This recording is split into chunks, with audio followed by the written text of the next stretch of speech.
क्या विवाह सिर्फ दो लोगों का मिलन है या फिर ये एक ऐसी पवित्र यात्रा की शुरुआत है जिसका नक्शा हजारों साल पहले ही तैयार कर लिया गया था। आज हम विवाह संस्कार के गहरे रहस्यों को समझने वाले हैं। ये सिर्फ एक रस्म नहीं बल्कि संपूर्ण जीवन जीने का एक दिव्य विधान है। तो सवाल यही उठता है कि क्या ये सब सिर्फ बड़े बड़े रीति रिवाज और जश्न हैं या फिर इन परंपराओं के पीछे कोई बहुत गहरा आध्यात्मिक और वैज्ञानिक रहस्य भी छिपा हुआ है। चलिए इस प्राचीन विधान की परतों को एक एक करके खोलते हैं। तो सबसे पहले समझते हैं इसकी नींव को। आज की दुनिया में जहाँ ज्यादातर रिश्ते कॉन्ट्रैक्ट या अनुबंध पर टिके होते हैं, वहीं हिंदू विवाह की नींव एक पवित्र शपथ पर रखी गई है। ये कोई सोशल अग्रीमेंट नहीं है बल्कि एक ऐसा संस्कार है जो दो आत्माओं को एक कर देता है। देखिए, हिंदू दर्शन में जीवन को 16 पवित्र संस्कारों में बांटा गया है जिन्हें हम षोडश संस्कार कहते हैं, और विवाह संस्कार को इन सब में सबसे महत्वपूर्ण माना गया है। क्यों? क्योंकि ये सिर्फ एक पड़ाव नहीं बल्कि जीवन के एक पूरे अध्याय का बदलाव है। ब्रह्मचर्य के अनुशासित जीवन से निकलकर गृहस्थ की जिम्मेदारियों और आनंद में प्रवेश करना। और ये सिर्फ पुराने ग्रंथों की बात नहीं है। आप जानकर हैरान रह जाएंगे कि हाल ही में 2024 में भारत की सुप्रीम कोर्ट ने भी विवाह को एक पवित्र प्रक्रिया माना है। ये इस बात का सबसे बड़ा सबूत है कि इस संस्कार का महत्व समय के साथ कम नहीं हुआ है बल्कि और गहरा हुआ है। तो फिर इस पवित्र मिलन का असली मकसद क्या है? देखिए, ये सिर्फ साथ रहने के बारे में नहीं है। इसका लक्ष्य है जीवन के 4 महास्तंभों धर्म, अर्थ, काम और मोक्ष को एक साथ मिलकर साधना। ये एक ऐसी आध्यात्मिक यात्रा है जहां पति पत्नी एक दूसरे की ताकत बनकर अपने परम लक्ष्य की तरफ बढ़ते हैं। तो अब दार्शनिक क्यों उसे आगे बढ़कर व्यवहारिक कैसे पर आते हैं? चलिए ये देखते हैं कि ये प्रक्रिया रस्मों से बहुत पहले अनुकूलता जांचने की प्राचीन वैज्ञानिक प्रणालियों से कैसे शुरू होती है। यहाँ 2 बहुत ही दिलचस्प और प्राचीन वैज्ञानिक विचार सामने आते हैं, गोत्र और नाड़ी। गोत्र को आप एक तरह का आध्यात्मिक डीएनए समझ सकते हैं, जो ये पक्का करता है कि शादी जेनेटिक रूप से दूर के वंशों में हो ताकि आने वाली पीढ़ी स्वस्थ रहे। वहीं दूसरी तरफ नाड़ी ज्योतिषीय अनुकूलता है, जो 2 लोगों के बीच ऊर्जा के तालमेल को देखती है ताकि उनका साथ हमेशा सामंजस्यपूर्ण बना रहे। वैदिक ज्योतिष में 3 मुख्य नाड़ियां बताई गई हैं, आदि यानी वायु तत्व, मध्य यानी अग्नि तत्व और अंत्य यानी जल तत्व। ये असल में हमारे स्वभाव को दिखाती हैं और ये माना जाता है कि एक सफल विवाह के लिए वर और वधू की नाड़ियां अलग अलग होनी चाहिए। जैसे प्रकृति में अलग अलग तत्व मिलकर संतुलन बनाते हैं, ठीक वैसे ही 2 अलग ऊर्जाएं मिलकर एक संपूर्ण और सुखी जीवन बनाती हैं। और अब हम विवाह संस्कार के सबसे अहम हिस्से में प्रवेश करते हैं, 7 पवित्र कदम जिन्हें हम सप्तपदी कहते हैं।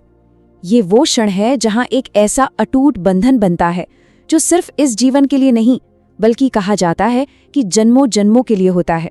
हर हिंदू विवाह का केंद्र होती है पवित्र अग्नि।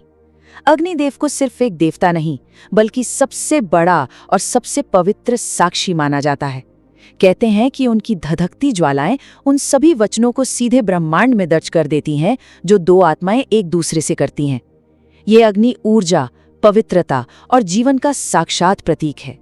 और सोचिए, ये कितनी सुंदर कल्पना है कि इस रस्म के दौरान वर और वधू को साधारण इंसान नहीं बल्कि स्वयं शिव पार्वती या विष्णु लक्ष्मी का स्वरूप माना जाता है।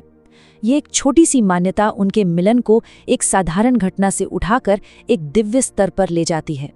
और फिर लिए जाते हैं वो 7 पवित्र कदम यानी सप्तपदी। हर कदम अपने आप में एक वचन है जो एक सुखी और संपूर्ण जीवन की नींव रखता है।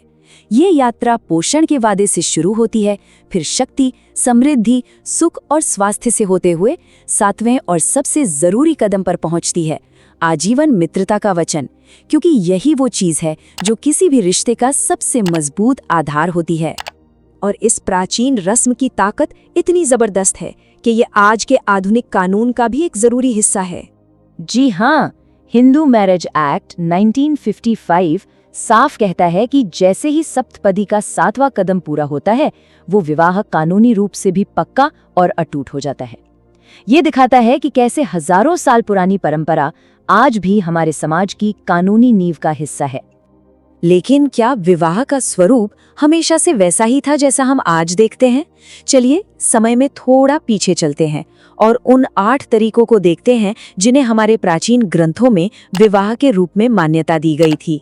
ये उस समय के समाज की सोच और विविधता को दिखाता है। मनुस्मृति जैसे ग्रंथों में विवाह के 8 प्रकार बताए गए हैं। इनमें से ब्राह्मण और देव जैसे विवाह को सबसे अच्छा और धर्मसंगत माना जाता था, जहां कन्यादान एक पवित्र कर्तव्य था।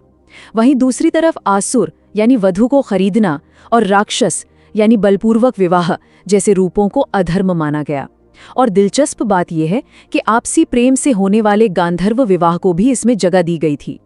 तो अब सवाल ये उठता है कि हजारों साल पुराने ये वचन आज की इस तेज रफ्तार दुनिया में कितने मायने रखते हैं। आइए देखते हैं कि इस प्राचीन संस्था ने आज के दौर में खुद को कैसे ढाला है।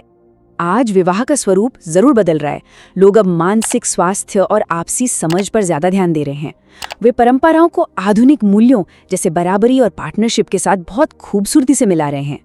तो हाँ, शायद रूप बदल रहा है, लेकिन विवाह की जो आत्मा है, एक मजबूत सामाजिक संस्था के तौर पर, वो आज भी वैसी ही है। और आखिर में इस पूरी बातचीत का सार यही है कि विवाह संस्कार की जो मूल भावना है वो आज भी नहीं बदली है। ये एक ऐसा बंधन है जो इस जीवन की सीमाओं से भी परे है। ये 7 जन्मों तक साथ निभाने का एक वादा है, एक आत्मा का दूसरी आत्मा से किया गया एक शाश्वत वादा।